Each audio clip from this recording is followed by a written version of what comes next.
Bueno, hermanos, en esta mañana estaremos dando continuidad nuevamente a nuestro texto en el libro de Amós, capítulo 3, versículos 9 al 15. Si me pudieran acompañar allí, por favor. Dice así entonces, Amós capítulo 3, versículos 9 al 15.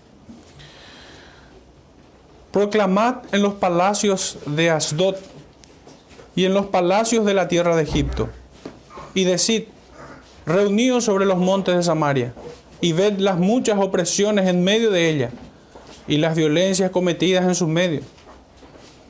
No saben hacer lo recto, dice Jehová, atesorando rapiña y despojo en sus palacios. Por tanto, Jehová el Señor ha dicho así: un enemigo vendrá por todos lados de la tierra y derribará tu fortaleza y tus palacios serán saqueados. Así ha dicho Jehová: de la misma manera que el pastor libra de la boca del león dos piernas o la punta de una oreja, así escaparán los hijos de Israel que moran en Samaria, en el rincón de una cama y al lado de un lecho. Oíd y testificad contra la casa de Jacob, ha dicho Jehová, Dios de los ejércitos, que el día que castigue las rebeliones de Israel, castigaré también los altares de Betel, y serán cortados los cuernos del altar y caerán a tierra. Y heriré la casa de invierno con la casa de verano, y las casas de marfil perecerán, y muchas casas serán arruinadas, dice Jehová. Señor, bendiga su palabra, hermanos, en medio nuestro. Un texto que sigue un flujo de pensamiento, obviamente. Desde el primer capítulo el profeta no ha cambiado su discurso, sino que lo va ampliando. Recordemos un poquitito que él pronuncia al profeta, que es traído de una ciudad limítrofe a Israel, Tecoa, pero en el reino del sur de Judá. Él es traído de ahí, él es sacado de, podemos decir, de la comodidad de su casa, de sus labores, y él ha dejado todo y ha atendido a la voz de Jehová y está en pos de cumplir el trabajo que se le había encomendado, tal como nuestro Salvador había dicho a su corta edad aquí en la tierra, de que en los negocios de mi Padre me es necesario estar. Y de la misma manera, en el mismo espíritu, cumple su ministerio en el Mateo capítulo 4, verso 17, para que se cumplan los dichos por el profeta. Cristo comenzó a predicar. Y la predicación del maestro es justamente el mismo que el del profeta Amós. El mismo que se ha predicado desde tiempo de Noé hasta nuestros días. Y el profeta comienza a anunciar el justo juicio de Dios sobre los pueblos circundantes a Judá e Israel, para después llegar primeramente a Judá, y desde el capítulo 2 hemos visto que solamente se ha enfocado en Israel. En este capítulo 3 comenzaba diciendo el profeta: oíd esta palabra que ha hablado Jehová contra vosotros, hijos de Israel. El profeta se dirige a Israel nuevamente. Pero en este versículo 9 cambia un poco el escenario, porque aquí el profeta no se dirige a Israel, sino que dice: proclamad en los palacios de Asdod y en los palacios de la tierra de Egipto. Está convocando a los enemigos de Israel para que vean este juicio del Señor en contra suya. Y está diciendo que se multiplique este juicio. Quisiera traer una pequeña imagen del Evangelio de Mateo. En el capítulo 13, una parábola, una pequeña parábola, versículos 24 al 30, dice: les refirió otra parábola diciendo: el reino de los cielos es semejante a un hombre que sembró buena semilla en su campo. Pero mientras dormían los hombres, vino su enemigo y sembró cizaña entre el trigo y se fue. Y cuando salió la hierba y dio fruto, entonces apareció también la cizaña. Vinieron entonces los siervos del padre de familia y le dijeron: Señor, ¿no sembraste buena semilla en tu campo? ¿De dónde pues tienes cizaña? Él les dijo: un enemigo ha hecho esto. Y los siervos le dijeron: ¿quieres pues que vayamos y las arranquemos? Él les dijo: no sea que al arrancar la cizaña arranquéis también con ella el trigo. Dejad crecer juntamente lo uno y lo otro hasta la siega. Y al tiempo de la siega yo diré a los segadores: recoged primero la cizaña y atadla en manojos para quemarla. Pero recoged el trigo en mi granero. Aquí tenemos una imagen de lo que está aconteciendo en tiempos del profeta Amós, de lo que él está profetizando en contra de Israel. Porque ciertamente la cizaña, los enemigos de Dios, aquellos que están dentro del plantío del Señor, pero que no son su plantación, sino que es el trabajo del enemigo. Aquellos quienes son sus hijos de Satanás, estaban en medio del trigal, en medio del campo del Señor, y se hacían llamar pueblo de Dios. Y esta parábola nos comunica de que hay un tiempo, hay un día señalado por el Señor, la siega en esta parábola, en que Él juzgará a todos y separará a la cizaña para tirarlo en el fuego y a su trigo para ponerlo en su granero. Es como si dijeran que a estos que nunca os conocí, al fuego eterno, y a vosotros entrad en el reino, en el gozo de tu Señor. Por un lado las cabras, por otro lado las ovejas, por un lado la cizaña y por otro lado el trigo. Por un lado al fuego eterno y por otro lado al granero del Señor. Allí en la presencia de Cristo. En el seno de Abraham, como pudiéramos leer en Lucas 16.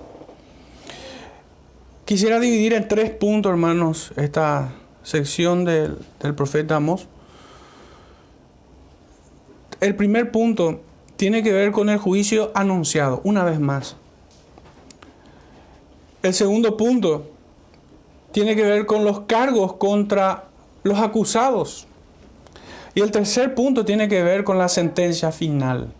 Y es aquí un poco donde nosotros vamos a visualizar más claramente, más nítidamente, ya al final de este sermón, cómo es que el Señor rescata el trigo en medio de la cizaña. Y el primer punto es tocante al versículo 9 y 13. Y me anticipo un poquitito a hablar un poco acerca de la estructura desde el verso 9 al 14. Si nosotros mirásemos simplemente desde el verso 9 al 11, está todo el mensaje. Y desde el 12 al 15 vuelve a replicar el mismo mensaje. Por eso voy a presentarlo de manera aleatoria los versículos. Los versículos 9 y 13 tienen que ver con el juicio anunciado. Si nosotros leemos el 9, dice: proclamad en los palacios de Asdod y en los palacios de la tierra de Egipto, y decid: reuníos sobre los montes de Samaria, y ved las muchas opresiones en medio de ella, y las violencias cometidas en su medio. Y el versículo 13 dice: oíd y testificad. Es como si dijera también: proclamad, oíd y testificad contra la casa de Jacob. Ha dicho Jehová, Dios de los ejércitos. Aquí tenemos nuestro primer punto. El segundo punto había dicho que son los cargos contra los acusados. Y esto es tocante más con los versículos 10 y 14. En el 10 dice: no saben hacer lo recto, dice Jehová, atesorando rapiña y despojo en sus palacios. Y versículo 14 dice: que el día que castigue las rebeliones de Israel, castigaré también los altares de Betel. Y serán cortados los cuernos del altar y caerán a tierra. Por un lado afrentaban al pobre y al menesteroso, y por otro lado pecaban en contra del Señor. Allí está la totalidad o la suma de todos los pecados de este pueblo de Israel. Y nuestro tercer y último punto es tocante a la sentencia. Y ahí se relaciona en el verso 11 con el 15. Dice el verso 11: por tanto Jehová el Señor ha dicho así: un enemigo vendrá por todos lados de la tierra y derribará tu fortaleza y sus palacios serán saqueados. Esta es la sentencia. Este es el castigo que ellos recibirán. Y el verso 15: y heriré la casa de invierno con la casa de verano, y las casas de marfil perecerán, y muchas casas serán arruinadas, dice Jehová. Y casi ya como un apéndice, pudiéramos parafrasear un poquitito, casi como salvados por fuego, por medio de fuego. En el verso 12 hay una hermosa ilustración. Así ha dicho Jehová, de la manera que el pastor libra de la boca del león 2 piernas o la punta de una oreja, así escaparán los hijos de Israel que moran en Samaria, en el rincón de una cama y al lado de un lecho, en el medio de ambos juicios. El versículo 12. Del 9 al 11 está todo el mensaje. Del 13 al 15 replica el mismo mensaje. Pero en medio, en el versículo 12, podemos decir, glorioso versículo 12, encontramos la gracia del Señor. Encontramos aquel remanente del cual leíamos en la parábola del trigo y la cizaña. Ahora sí entramos, el versículo 9. Voy a ir tomando pequeñas secciones nada más de la escritura. Proclamad en Asdod y en tierra de Egipto este juicio contra el reino del norte, ya en el tiempo del reino dividido, contra Israel, su rey Jeroboam, su corte, sus magistrados, sus gobernadores, sus sacerdotes, su ejército y aún el pueblo entero. Jehová manda que se anuncie por boca de su profeta este juicio, y que se proclame y se difunda, y este juicio sea conocido en los pueblos filisteos y de Egipto. Aún sus enemigos son llamados a comparecer contra Israel, los filisteos y los egipcios.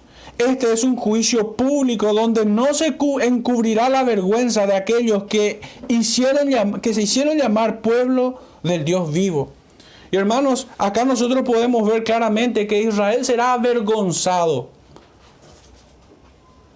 por haber pecado en contra del Señor. Porque fíjense que aún sus enemigos, aún aquellos quienes son desechados por Dios,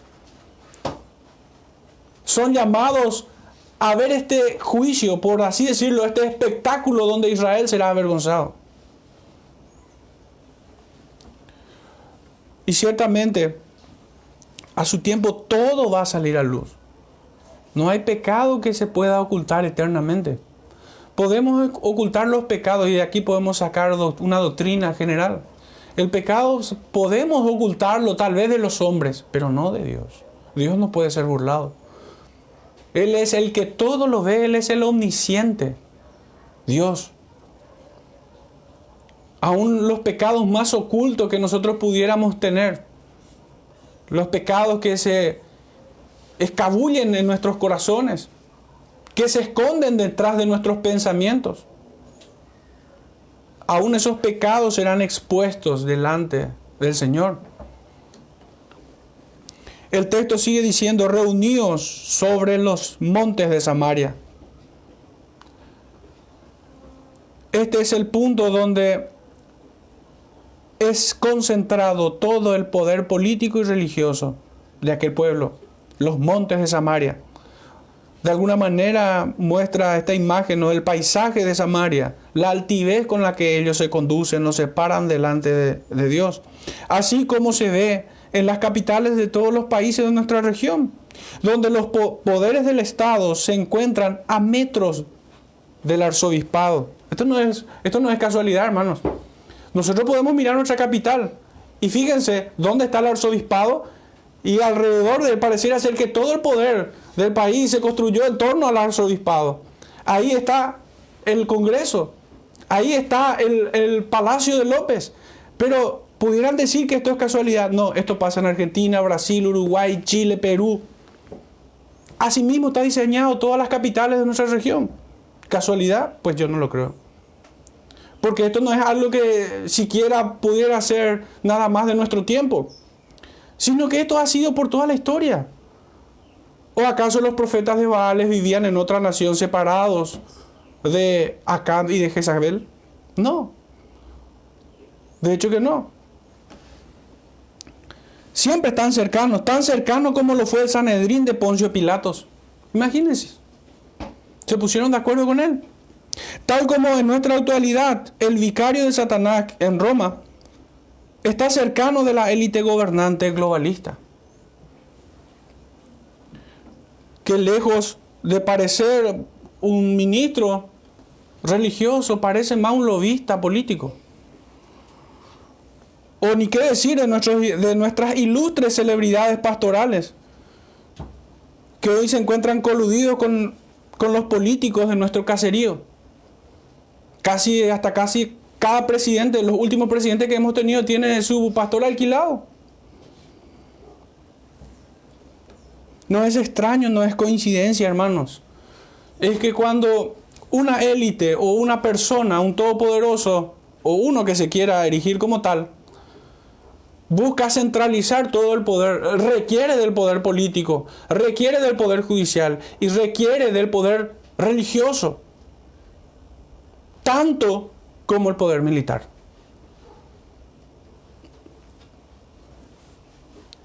Y es verdaderamente una monstruosidad, es la gran bestia. La unión de estos poderes, el político y el religioso.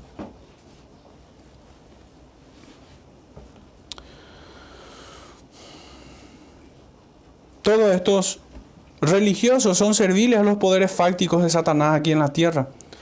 Son todos del mismo pelaje, paridos del mismo vientre.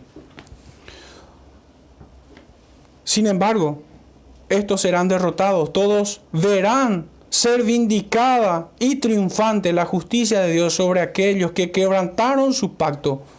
Aún los filisteos y egipcios admirarán la refulgente gloria de la justicia de Cristo. Y como testigos privilegiados. Y es que serán aquellos quienes fungen de ministros del Señor, quienes recibirán la peor parte. Así como nosotros podemos percibirlo claramente en las tremendas exhortaciones de Cristo a los fariseos y escribas hipócritas de su tiempo. Aquellos quienes se hacen llamar pueblo de Dios recibirán la mejor parte de este juicio. En primera de Pedro capítulo 4 verso 17 dice: porque es tiempo de que el juicio comience por la casa de Dios. Es necesario. Es necesario que por allí empiece. Así como habla el profeta Jeremías en su capítulo 23, ¿qué tiene que ver la paja con el trigo? Dice. O como leíamos en la parábola.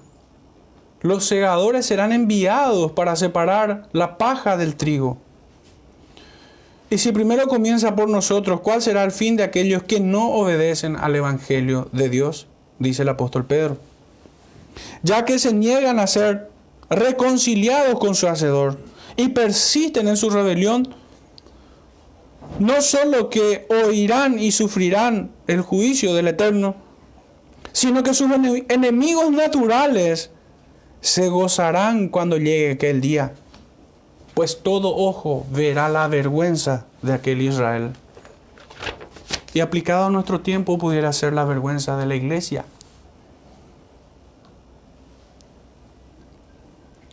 Sigue diciendo el texto: y ved las muchas opresiones y violencias cometidas. Todos sus pecados serán expuestos. Su orgullo y su arrogancia lo beberán como hiel amarga.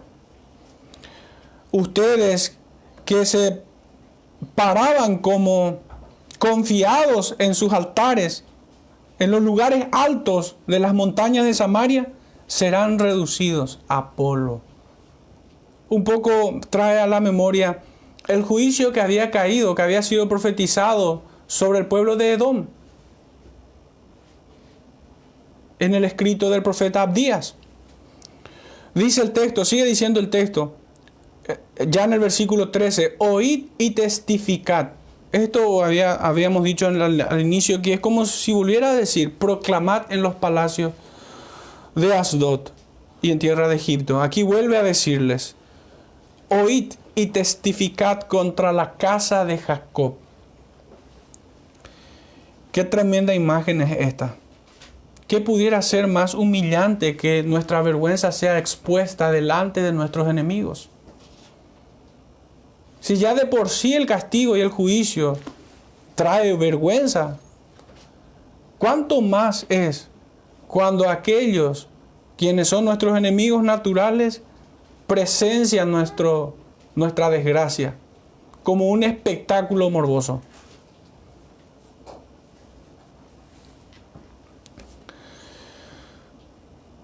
Los que fueron convocados testificarán en contra de Israel. Y la pregunta sería, ¿cómo escapará Israel si Dios es el juez y sus enemigos testificarán en su contra? No hay forma de que escape este Israel. No hay forma de que pueda justificarse. Porque Dios es su juez y aún sus enemigos son convocados como testigos. La visitación de Jehová será con sentencia y castigo, y la confianza de los poderosos será convertida a terror y espanto. Nuestro segundo punto, habíamos dicho, los cargos contra los acusados, en este caso el pueblo de Israel siempre. Y esto canta al versículo 10 y 14. Nuestro versículo 10 dice, no saben hacer lo recto, atesorando rapiña y despojo en sus palacios. Cometían toda clase de pecados detestables contra Dios. Habíamos dicho que pecaban en contra del prójimo, en contra del menesteroso, ultrajaban y oprimían. Y al mismo tiempo ofendían a Dios, su Creador.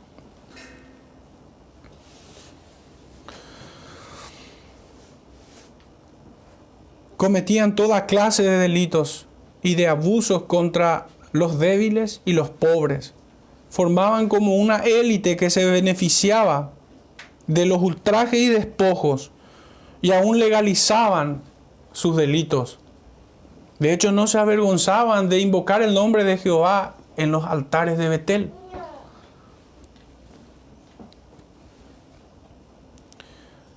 En Eclesiastés capítulo 4:1 dice, me volví y vi todas las violencias que se hacen debajo del sol, y he aquí las lágrimas de los oprimidos, sin tener quien los consuele, y la fuerza estaba en la mano de sus opresores, y para ellos no había consolador. En el capítulo 7, versículo 29, dice el predicador, he aquí solamente esto he hallado, que Dios hizo al hombre recto, pero ellos buscaron muchas perversiones. Este era el corazón de aquellos hombres. El salmista nos dice en el capítulo 14,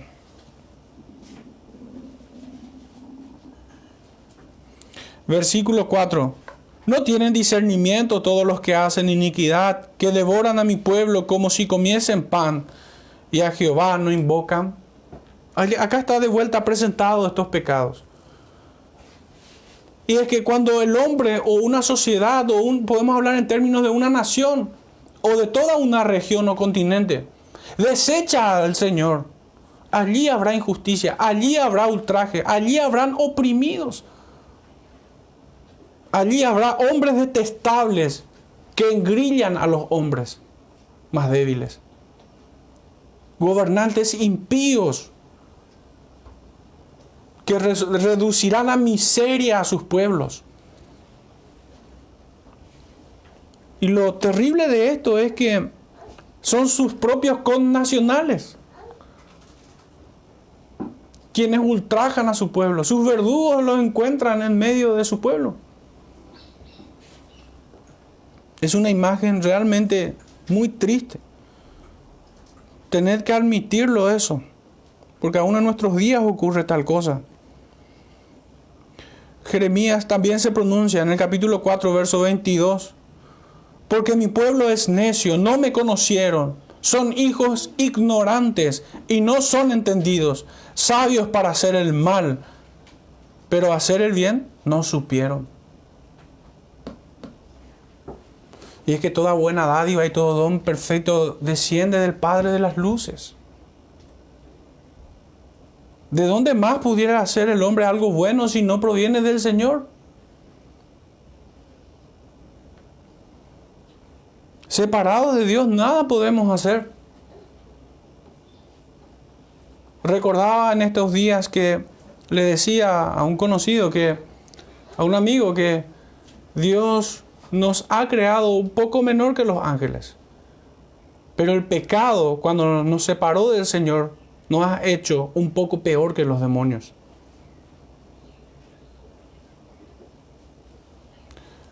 Cuando vemos la maldad del hombre en nuestros días, yo pienso que aún Satanás se sonroja al ver tanta insolencia, al ver tanta maldad en el corazón de ellos y aún así atreverse a decir que son cristianos. Leen en público la Biblia. Bueno, para mí eso es como ver una hermosa perla en el hocico de un cerdo. Y ya en el capítulo 5, versículo 4, el profeta Jeremías dice: pero yo dije, ciertamente estos son pobres, han enloquecido, pues no conocen el camino de Jehová, el juicio de su Dios. Aún todo el pueblo ignorante, voluntariamente, porque ellos son depositarios de la palabra del Señor. Así se refiere el apóstol Pablo en el capítulo 9. Aún el pueblo ignorante, y la ignorancia no exime de culpa alguna, aunque en menor proporción son culpables de que esto siga imperando. O en palabras del profeta Jeremías, pero ya en el capítulo 3, hay un concepto allí que la primera vez que lo leí me sorprendió mucho. Y es lo que dice el profeta, de que fortalecieron las manos de los malos. Y el pueblo ciertamente eso hace con su silencio, con su indiferencia. Porque es cómodo estar en el anonimato, porque es cómodo seguir la corriente. De hecho, estar en contracorriente es bastante incómodo. Porque no solamente los enemigos naturales van a ir en contra tuya, sino que aún propios y extraños irán en contra tuya. Estos son los que atesoran rapiña y despojo en sus palacios. Está identificando a toda esa élite político-religiosa en los días del profeta Amós. Pero es imposible no hacer un paralelismo en nuestros días. Sus riquezas son mal habidas, manchadas de dolor y de la sangre de los oprimidos. Así atesoraron ira para el día de la ira y de la revelación del justo juicio de Dios. En palabras del apóstol Pablo, en su carta a los Romanos capítulo 2, verso 5. Este pueblo, sin vergüenza alguna,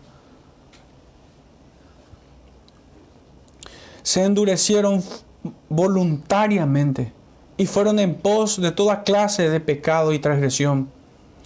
Violentaron al prójimo, pervirtieron el derecho y desafiaron al Dios vivo, a Jehová de los ejércitos. Esta es la forma en que el profeta invoca el nombre del Señor. Pudiera decir simplemente a Jehová, como dice en el versículo 12, así ha dicho Jehová, pero en este punto dice: oíd y testificad, casa de Jacob, ha dicho Jehová, Dios de los ejércitos, para que teman que Él viene con brazo fuerte y brazo extendido en contra de sus detractores.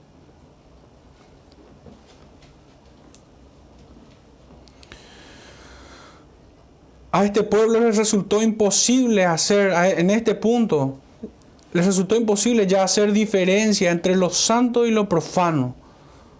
Ciegos y frenéticos corren hacia el precipicio, buscando su propio mal, tal como un demente. O como aquellos cerdos que se precipitaron en el abismo, cuando el endemoniado de Gadareno fue liberado. Así se conducen, locamente. Castigaré también los altares de Betel. Tan cierto como que Dios existe, es su castigo sobre toda clase de supersticiones e idolatría. Dios castigará a todos quienes inútilmente se refugian en los altares de dioses falsos. Serán pulverizados los altares, sus deidades falsas, y aún ellos serán destruidos en el infierno. No que desaparecerán, sino que allí serán mortificados eternamente. Pero esta profecía se cumplirá.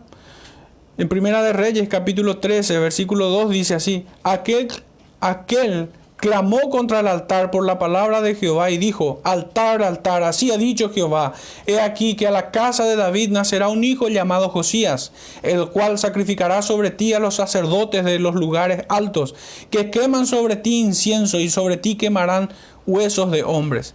Y ya en Segunda de Reyes, en el capítulo 23, versículos 15 y 16 dice así: igualmente el altar que estaba en Betel y el lugar alto que había hecho Jeroboam hijo de Nabat, el que hizo pecar a Israel, aquel altar y el lugar alto destruyó y lo quemó y lo hizo polvo y puso fuego a la imagen de Aserá. Y se volvió Josías y viendo los sepulcros que estaban allí en el monte, envió y sacó los huesos de los sepulcros y los quemó sobre el altar para contaminarlo, conforme a la palabra de Jehová que había profetizado el varón de Dios, el cual había anunciado esto. Por esto decía: tan cierto como que Dios existe, es su castigo sobre las supersticiones y toda clase de idolatría. Serán deshechos, consumidos al polvo. Serán abrazados por las llamas y por el furor de Jehová. Todo altar de idolatría, toda superstición. Y aún sus sacerdotes, ministros y seguidores serán parte de ese fuego. Si los hombres y aún la iglesia no destruye y se aparta de sus ídolos, Dios destruirá sus altares y las manos que los han erigido. De modo que no tendrán ninguna esperanza ya de salvación, porque sus dioses para nada sirven.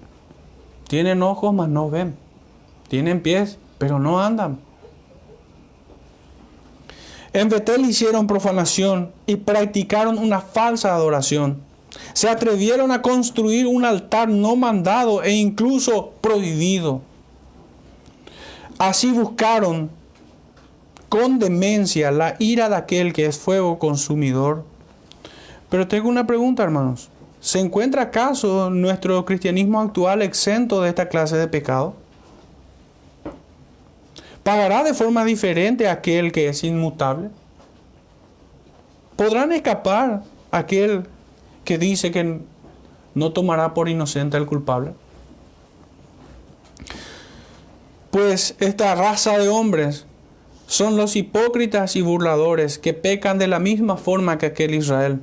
Así como vemos ligado las bebidas embriagantes con las perversiones sexuales, así también están ligadas estrechamente la idolatría con la rapiña y el despojo de los gobernantes. Es notable, es notable. Yo encuentro una constante de esta ligadura. Son como siameses defectuosos, monstruosos. De las bebidas embriagantes ligadas con los pecados sexuales. De hecho, el proverbio nos dice de que el vino nos hace mirar cosas extrañas. Y acá nosotros encontramos la idolatría, la superstición. ¿Ligado con qué cosa? Con la rapiña y con el despojo en sus palacios. Y con la miseria de un pueblo que no reacciona, que no clama a su Señor. Pues allí está su trinchera. Esas trincheras se cavan con nuestras rodillas al suelo. La historia de la humanidad da testimonio de su pasado y de este presente. ¿Qué tal cosa es así? ¿O acaso no son los países más idólatras quienes han sufrido mayor opresión de sus gobernantes tiranos? Son los países donde Roma es la religión oficial quienes registran la mayor cantidad de gobernantes tiranos y sumidos en la miseria total. Solamente los pueblos africanos, pero que también son idólatras y supersticiosos como los católicos romanos, quienes tienen la misma suerte. En la miseria más abyecta posible se encuentran. ¿Cómo pudiera ser que países con tantos recursos naturales como el nuestro, con tanta provisión de parte del Señor, pudiera estar en esta miseria en la que estamos? Y yo no recuerdo si es que existe una estadística actual, pero hace unos años había leído una estadística donde mostraba que más del 90%, no quiero precisar en datos y cometer un error, pero entre el 95% más o menos, nuestro pueblo es idólatra, católico. Y aún podemos decir, dentro del remanente evangélico, hoy se han llenado de ídolos también.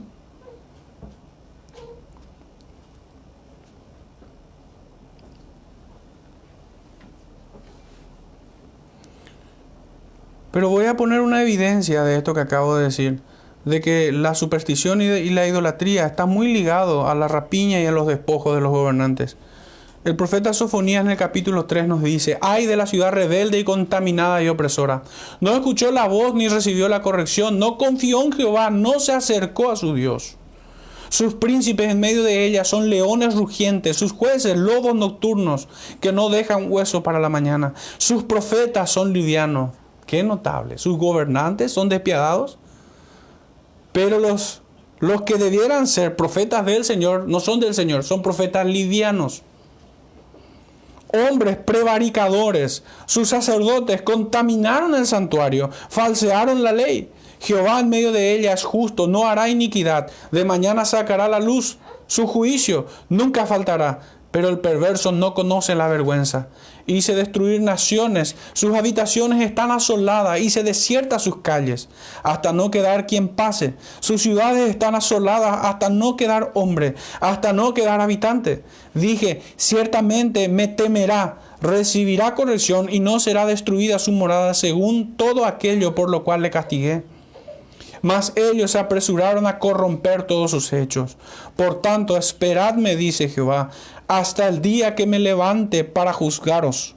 Porque mi determinación es reunir las naciones, juntar los reinos para derramar sobre ellos mi enojo. Todo el ardor de mi ira, por el fuego de mi celo, será consumida toda la tierra. Habrá un día, hermanos, donde todos los pueblos estarán en este juicio. Y tal como dice acá, como el profeta nos dice, mi ira y mi furor será sobre ellos. ¿Qué necesitan escuchar nuestros gobernantes, hermanos? ¿Qué necesitan escuchar nuestros jueces, nuestros legisladores? ¿Qué necesitan escuchar aún los pastores de muchas iglesias? Esto necesitan escuchar. Si recordaran el título del sermón pasado, decía así: desalquilen a sus predicadores halagueños. Y es porque urge, hermanos, cumplir esto que el profeta Amós nos dice: proclamad, oíd y testificad del juicio de Dios. Porque quienes debían aplicar justicia, hoy la venden al mejor postor. Quienes debían predicar de Cristo, hoy acomodan sus discursos según la cara del cliente.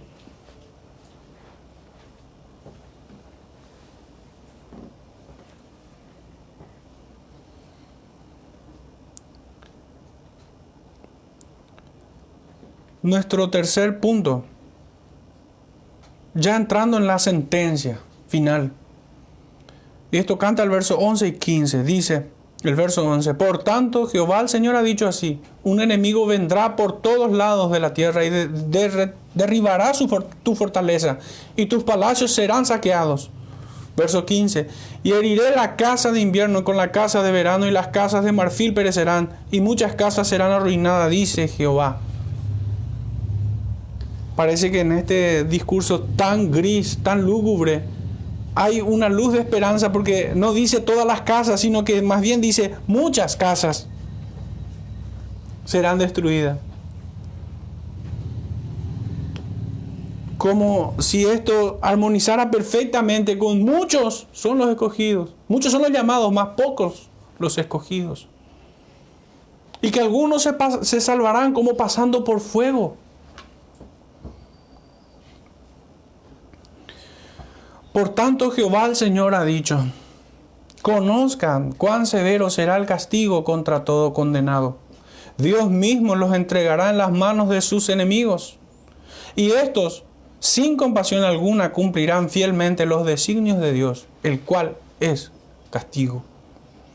Aún el pueblo fortaleció las manos de los malos, y no hubo quien clamara por el nombre de Jehová. Y por los oprimidos les pareció bien desechar a Dios y servir a los hombres.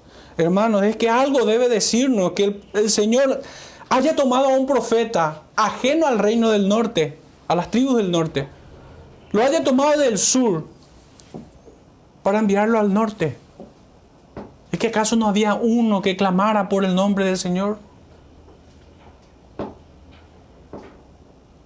No había justo ni aún uno. Sabemos que Dios es vengador de todo esto. Por ello un enemigo los invadirá y destruirá sus fortalezas para ser sitiados y ultrajados, pues no se someten a Dios voluntariamente, sino que bajo la mano de hierro al rojo vivo. Solamente de esta manera aprenden algunos. Pudiéramos recordar un consejo ya conocido. Si no te instruye el consejo, lo hará el dolor.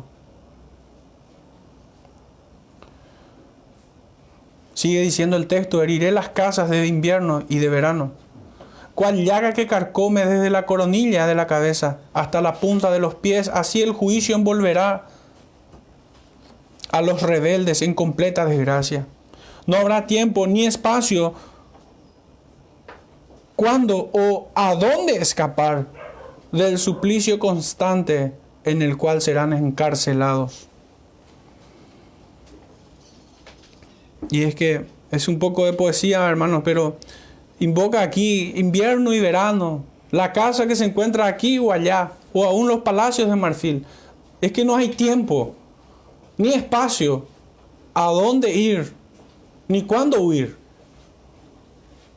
Si bien aquí, en su cumplimiento literal, cuando se refiere a las casas de invierno y de verano, puntualmente está identificando dos lugares, dos palacios.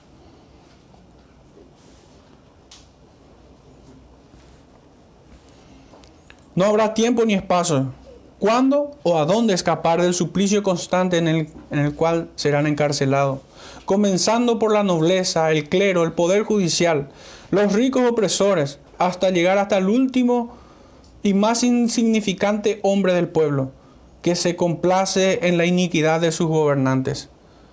Todos serán atrapados. Toda la gloria de sus palacios junto a sus fortalezas serán demolidas, ultrajadas y reducidas a ceniza. Así dice el Señor. Lo único, hermanos, que no hemos abordado es el versículo 12. Y es que en medio de este juicio habrá un remanente escogido. El verso 12 dice: así ha dicho Jehová, de la manera que el pastor libra de la boca del león dos piernas o la punta de una oreja, así escaparán los hijos de Israel que moran en Samaria, en el rincón de una cama y al lado de un lecho. Como si estos hombres que escogidos de Dios,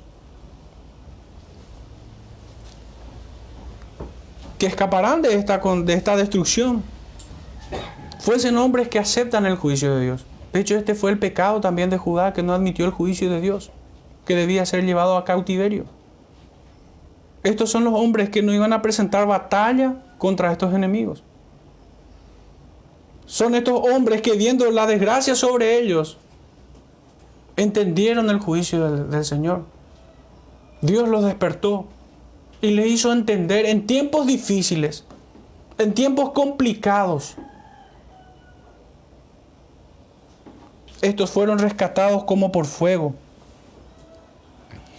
Así como un cordero en las fauces de un león hambriento, estarán en las manos del enemigo que vendrá sobre ellos. Serán incapaces de oponer resistencia. En esta terrible imagen muy pocos salvarán sus vidas, quienes, siendo favorecidos por Dios, escapen de Samaria en medio de gran dificultad y peligro. Pero ¿acaso no está escrito que el justo con dificultad se salva? así como se predice que muy pocos habrían de escapar de Jerusalén, donde uno sería tomado y el otro sería dejado. En este versículo encontramos esperanza en medio del juicio. Y esto no porque su gracia sea menos que el juicio, sino más bien porque son pocos quienes la hallan. No que el discurso del profeta comience a atenuarse o comience a suavizar su mensaje. No, porque de hecho solo oirán a aquellos que fueron ordenados para esta salvación tan grande. Para todos los demás, el discurso sigue siendo el mismo. Serán arrebatados y serán salvados por el Señor. Eso ha ocurrido siempre. El Señor se ha guardado su remanente en medio de sus juicios. El profeta Zacarías tiene en el capítulo 3, verso 2, una imagen muy esperanzadora, pues dice: y dijo Jehová a Satanás: Jehová te reprenda, oh Satanás, Jehová que ha escogido a Jerusalén te reprenda. ¿No es este un tizón arrebatado del incendio? Esto ha sido siempre así. El Señor siempre se ha guardado para sí un remanente escogido. Esto también nos debe ejercitar en humildad, pues nosotros, siendo sus escogidos, no somos distintos a aquellos israelitas o a aquel pueblo perverso que permitió que se haga toda clase de atrocidades. No hay diferencia excepto la gracia de Dios en nuestras vidas. Es esta gracia en Cristo Jesús quien nos rescata hoy como un tizón arrebatado del incendio, así como en aquellos días. Hermanos, este es el tiempo en que nosotros debemos reflexionar sobre nuestra conducta, sobre nuestras convicciones, repasar nuestros artículos de fe. No simplemente para memorizarlos, sino más bien para ver si nos conducimos según tales convicciones. Porque aquel pueblo israelita creía adorar a Dios.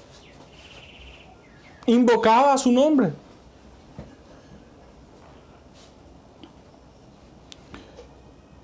Pero estaban llenos de supersticiones, idolatría. Podemos decir, no, pero nosotros no vamos a construir un altar en Betel. Pero hermanos, la idolatría es multiforme.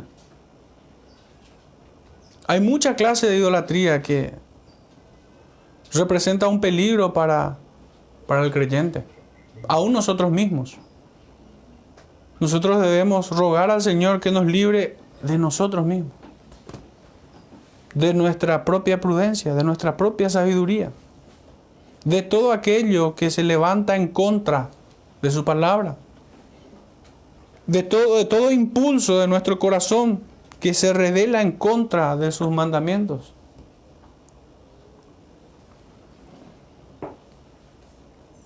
No es sensato hacer diferente a lo que Dios ha mandado. No es sensato caminar distinto.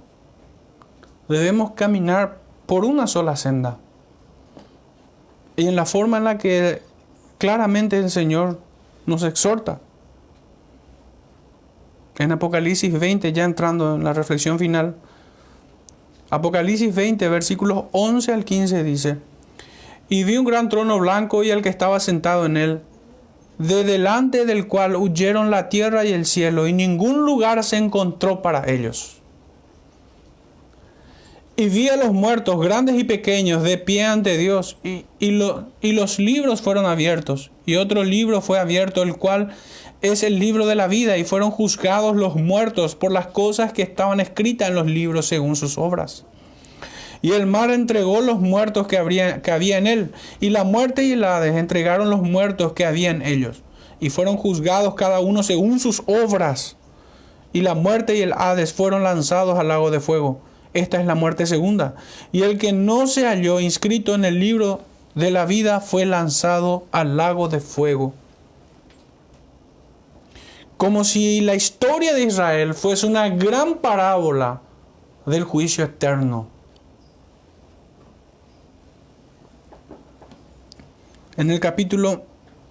Saltamos al capítulo 22 de Apocalipsis, versículos 11 en adelante. Dice, el que es injusto, sea injusto todavía, y el que es inmundo, sea inmundo todavía. Y el que es justo, practique la justicia. Fíjense, hermanos, que utiliza este verbo, practicar la justicia. Como recordando las palabras del apóstol Pablo cuando dice, no sean tan solamente oidores, olvidadizos, sino hacedores de la palabra. Y el que es santo, santifíquese todavía. He aquí yo vengo pronto y mi galardón conmigo para recompensar a cada uno según sea su obra. Yo soy el alfa y el omega, el principio y el fin, el primero y el último. Bienaventurados los que lavan sus ropas para tener derecho al árbol de la vida y para entrar por las puertas en la ciudad. Mas los perros estarán fuera y los hechiceros, los fornicarios, los homicidas, los idólatras, todo aquel que ama y hace mentira. Yo, Jesús, he enviado mi ángel para daros testimonio de estas cosas en las iglesias. Yo soy la raíz y el linaje de David, la estrella resplandeciente de la mañana. Y el espíritu y la esposa dicen, ven. Y el que oye diga, ven. Y el que tiene sed, venga. Y el que quiera, tome del agua de la vida gratuitamente. Yo testifico a todo aquel que oye las palabras de esta profecía, de este libro. Si alguno añadiere a estas cosas, Dios traerá sobre él las plagas que están escritas en este libro. Y si alguno quitare de las palabras del libro de esta profecía, Dios quitará su parte del libro de la vida y de la santa ciudad y de las cosas que están escritas en este libro. El que da testimonio de estas cosas dice, ciertamente vengo en breve. Amén, sí, ven Señor Jesús. La gracia de nuestro Señor Jesucristo sea con todos vosotros. Hermanos, debemos pararnos en este tiempo y meditar sobre las sendas en las cuales andamos.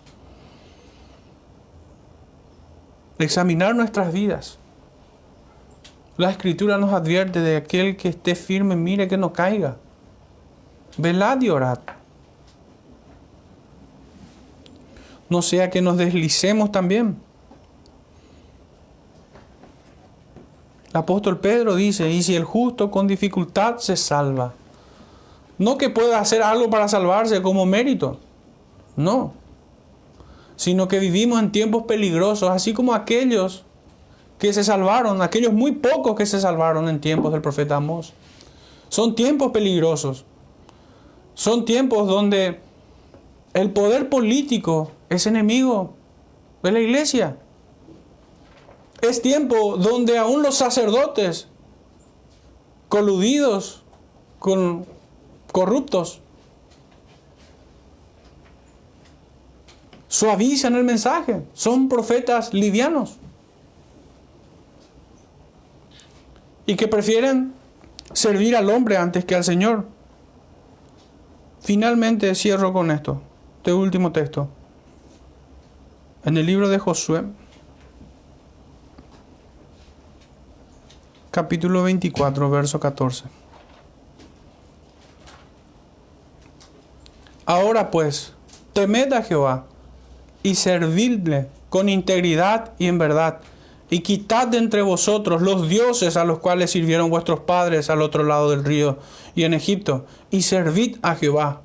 Y si mal os parece servir a Jehová, escogeos hoy a quien sirváis. Si a los dioses a quienes sirvieron vuestros padres cuando estuvieron al otro lado del río, o a los dioses de los amorreos en cuya tierra habitáis, pero yo y mi casa serviremos a Jehová. Entonces el pueblo respondió y dijo, nunca tal acontezca, que dejemos a Jehová para servir a otros dioses. Que esta frase final esté en nuestros corazones, hermanos, y nos haga meditar día con día. Buscar del Señor. Venir a Cristo todos los días. Rogar su perdón. Y Él nos libre de estos tiempos peligrosos en los cuales vivimos. Oremos, hermanos.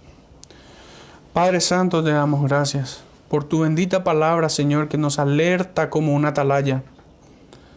Te rogamos, Señor, que en este tiempo levantes siervos tuyos, hijos, Señor, predicadores, que hablen de tu juicio. Que hablen, Señor, de cómo el mundo se extravía y aún tu iglesia, Padre, va camino al precipicio como dementes, desechando tu bendita palabra, haciéndote a un lado, Señor, por el entretenimiento y por toda clase de vanidad. Te rogamos, Padre, que afirme nuestros corazones y nuestra mente en la verdad, Señor. Santifícanos en ella. No nos abandones nunca. Te rogamos, Señor, misericordia. No queremos el mal de ninguno, sino que clamamos, Señor, por tu misericordia, por tu gracia y bondad. En el nombre de nuestro Salvador Jesucristo oramos. Amén. Amén.